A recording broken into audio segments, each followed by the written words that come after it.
And hello internet, Lord Ozuno here.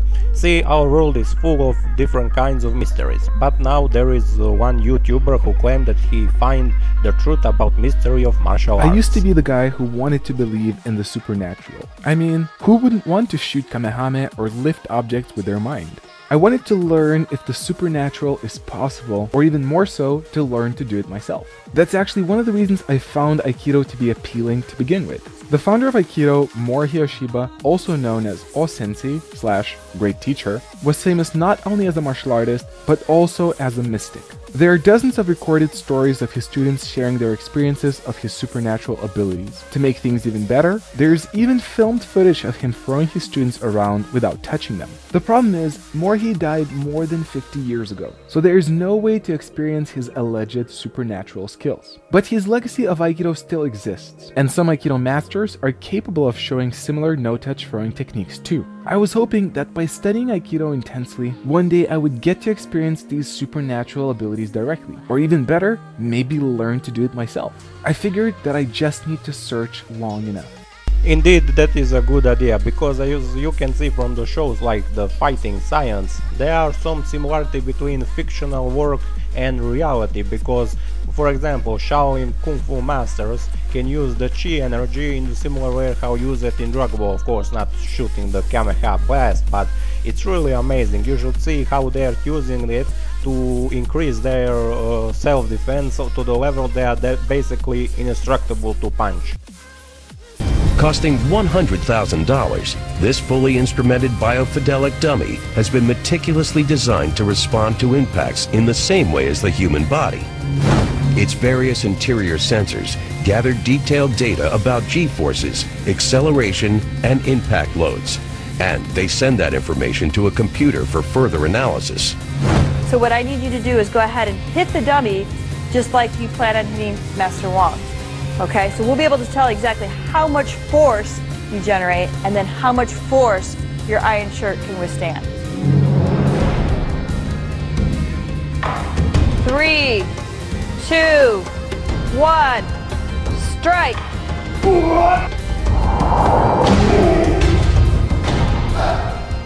Wow. That's a lot of force. Yeah, I wouldn't want you hitting me with that, that's for sure. When Xiaowei Jin swings the bat, he generates 790 pounds of force.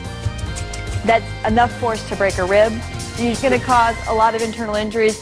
In the abdomen region, you're definitely going to have, liver damage if you hit. These are the types of forces that cause severe injuries. This is when years and years of training come to play. Most top-level martial artists can withstand a blow to the solar plexus of 800 pounds of force, but they do it by building up their abdominal muscles through constant exercise. In effect, creating a thick wall of dense fibrous tissue that protects their internal organs. But Master Wong doesn't seem to have such muscle mass. He claims to use a more esoteric technique. So you're going to focus all the chi to here, and then make here. And take his power. Okay. As a scientist, I can't measure chi. It's something that's just not measurable. It's not anything I can quantify. To ensure this isn't just a parlor trick, we've placed tracking markers on the bat so that we can calculate its speed when it strikes Master Wong. So we definitely have the EMT standing by, right? 3, 2, 1, strike!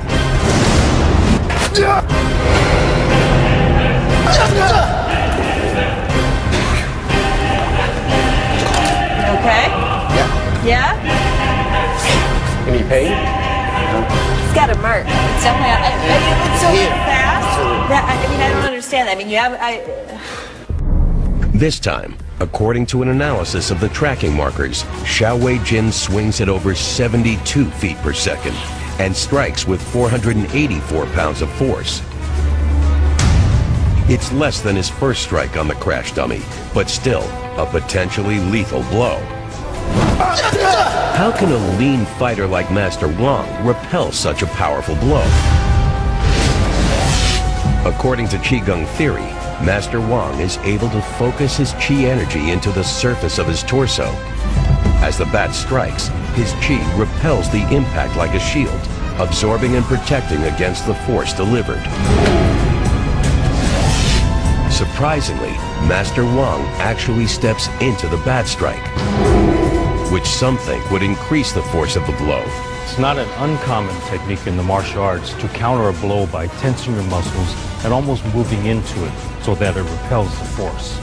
Will you bruise? Will you even bruise? You have to bruise, right? This is just gonna read because It's just red. The skin Yeah. is soft. But normally that would go into a bruise. Yeah, that's Because you damage. okay. But what's really cool, you saw it actually repel the bat away from him.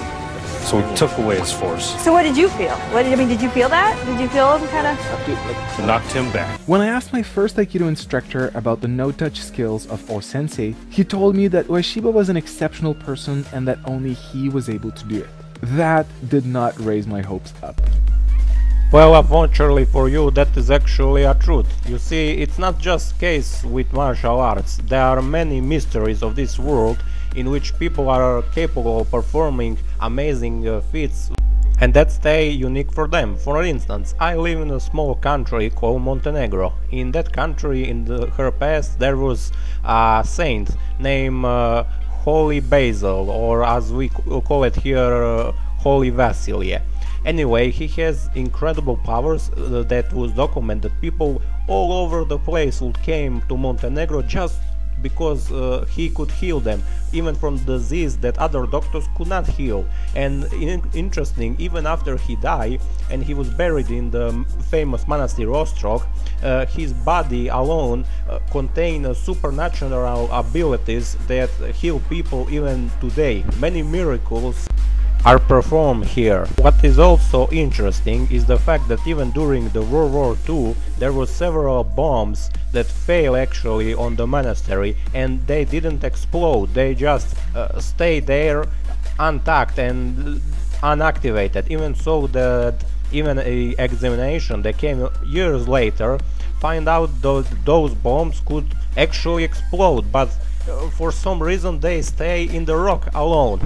And that is just one of many examples of wonderful miracles that happen on this holy place. So if there was an individual that could actually have supernatural powers unique to him only, there is no reason why there should not be more people like him with unique power, probably from the god himself, that is unique to them. Luckily, when I met my second Aikido instructor and asked him the same, he was able to demonstrate something similar to what Morihei was doing. He explained to me that in Aikido, when a teacher and student train long and hard together, they develop a sort of a special bond. The student gets used to the movements of the teacher, and the teacher to his students. Eventually, the teacher starts to predict and play with familiar habits of the students, while the students predict the movements of the teacher. This bond becomes so strong that the teacher starts to manipulate these patterns by throwing the student without even touching them. Yet I thought, what about the students who are not close to you? I was left to continue my search for an answer, until one day I found someone who was able to demonstrate no-touch skills. This someone was a high-ranking Japanese Aikido sensei who was visiting my country to teach a seminar. It happened to be so that I not only participated in it, but I was also translating the event from English to my native tongue. As the seminar was progressing, the visiting sensei asked for a volunteer. One of the local senior Aikidokas stepped in. The Japanese sensei then continued to do a technique known as Morotadori Kokiho. In this technique, the attacker holds both hands of the performer as the performer throws the attacker down to his side. Usually, the technique ends here, but then the sensei asked the volunteer to release his hold. The sensei kept his hands in front of the attacker without touching him and asked him to try to get up. To everyone's surprise, he wasn't able to, while there was no physical contact between them, just the hands of the sensei held in front of him. The visiting instructor then asked for a couple more high-ranking local Aikidokas and performed the same feat with them. As the segment of the seminar ended, the visiting sensei then asked all of the high-ranking Aikido instructors to come and sit with him in a circle. As I was the designated translator, I joined them as well. The sensei gave the black belts an opportunity to ask questions. The very first question from one of the participants was, "How did you manage to hold someone on the ground without touching them?" I listened to the sensei answering in English and translated. If you train Aikido long enough, you start to develop certain powers. How do you get these powers? Someone else asked. You have to train long and hard to get there. There is no other way, the sensei answered. There it was. Evidence of the supernatural powers that I was looking for were right in front of me. And they worked not only on close students, but on other people too. I was eager to experience these powers as well, although I wasn't sure if I will get a chance. Luckily, the sensei invited me over during the next segment and asked to grab him the same way others did. I was excited. I realized I was about to experience a no-touch technique myself. He continued to throw me to his side and asked to let go of the grab. He then kept his hands in front of me the same way he did with others and asked me to try to get up. I turned on my side, moved around his hands, and got up without any problem. The Japanese sensei looked frustrated. He said to me, No, don't get up through the side. Try to get up towards my hands." I looked at him and said, "Okay." He then repeated the same throwing technique, asked me to let go of his hands and to try to get up again. I felt that I could have easily gotten up by turning on my side and going around the hands again. But since this time he asked me to go straight towards his hands, I started leaning up towards them and it proved to be uncomfortable to do. But not because there was some supernatural force field in front of me. It was just uncomfortable the same way as it would be uncomfortable to walk towards someone's palm held right in front of your face. You simply wouldn't want to do it. I also felt the pressure of the situation. I realized that this was a high-ranking Japanese sensei who expected me to not get up, while other people were watching. I knew that if I really wanted to get up, I could have. The same way I could walk in with my face towards a palm held in front of me. But having both the uncomfortable feeling of the hands in front of me and the social pressure of potentially making the visitor look foolish, I tried getting up for a bit without too much effort until soon enough, I gave up. The sensei let go of holding his hands in front of me and walked away. I then understood.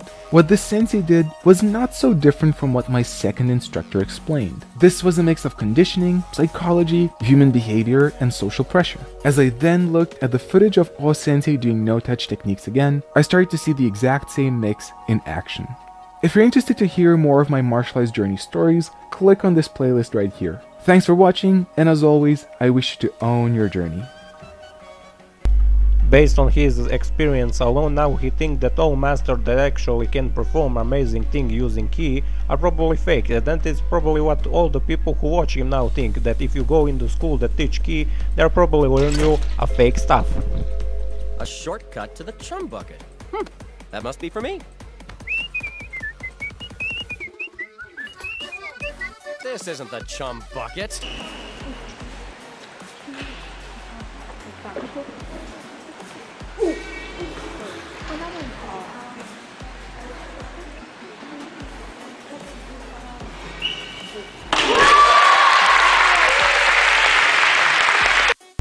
But it's interesting to mention that here on the West, people, even when they see some Kung Fu master to perform some supernatural ability, they usually mock his feats.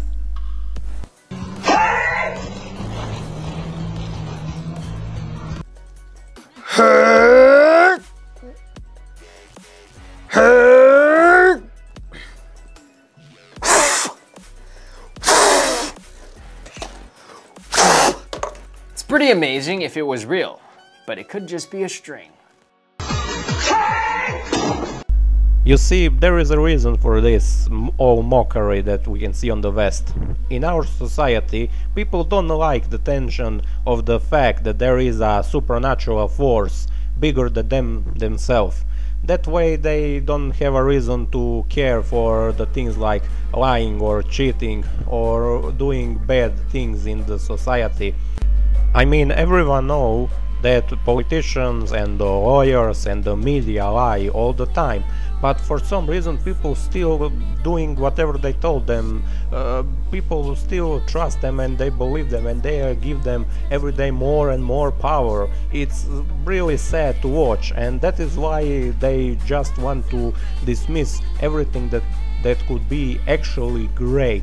They want mediocrity, they want to everything stay sterile, boring, the same. That is kind of world in which we today are living. And now when you suddenly have masters from the ancient China or Japan who can perform such incredible feats that are mind-blowing, and we actually don't have a fully understanding on how they are actually doing that, people will start to use the worst possible explanation just so can justify it, and that way they can just going forward with their sterile life, knowing that science have explanation for all things and that there is no place for the mysteries in this world. Even so that we didn't even explore the space or the seas, and we didn't even have concept of why people actually dream. I mean, you can ask any scientist in the world why actually people dream.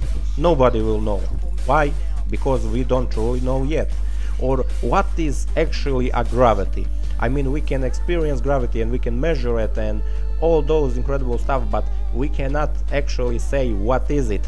After all, it's logical. I mean, it doesn't matter what part of the life you take for serious, to use magic or science to explain something. You will always have to say in one part, I don't know. Anyway, that's pretty much I have to say about this. Hope you like this video, hope you learned something. As you can see, this world still have some mysteries that will stay unexplored. Anyway, that will be all. Lord Ozunu is out.